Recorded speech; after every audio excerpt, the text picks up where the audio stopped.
నమస్తే. శివాలయాలకు వెళ్ళినప్పుడు శివుడికి ఎదురుగా నందీశ్వరుడు కనిపిస్తాడు. భక్తులు శివలింగం ముందు నిలబడి ప్రార్థన చేసిన తరువాత నంది విగ్రహం దగ్గరికి వెళ్ళి చెవిలో తమ కోరికలు చెబుతారు.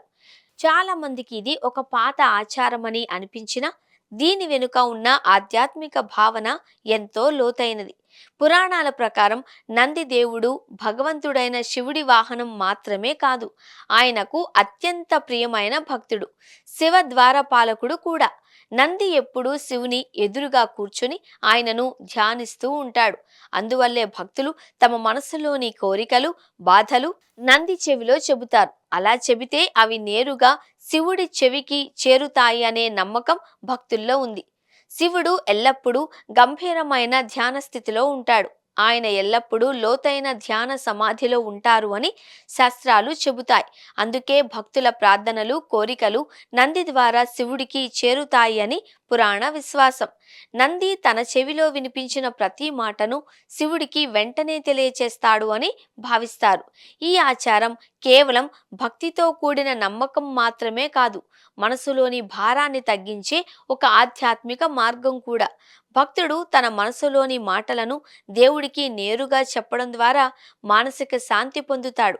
మనసులో ఉన్న కోరికను నంది చెవిలో చెప్పడం వలన నా సమస్య ఎవరో విన్నారు అనే నమ్మకం కలుగుతుంది.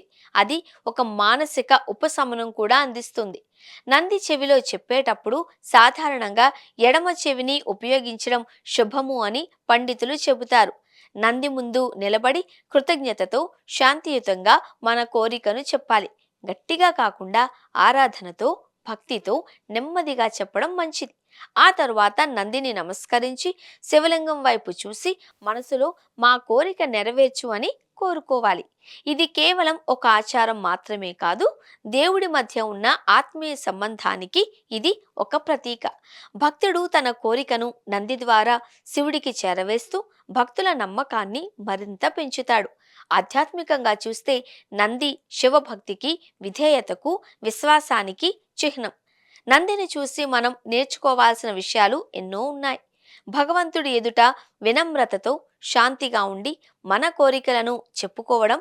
ఈ ఆచారం మనకు వినయాన్ని, భక్తిని, ఆత్మశాంతిని నేర్పుతుంది. నంది చెవిలో మన కోరికలు చెప్పడం అనేది ఒక విశ్వాసం.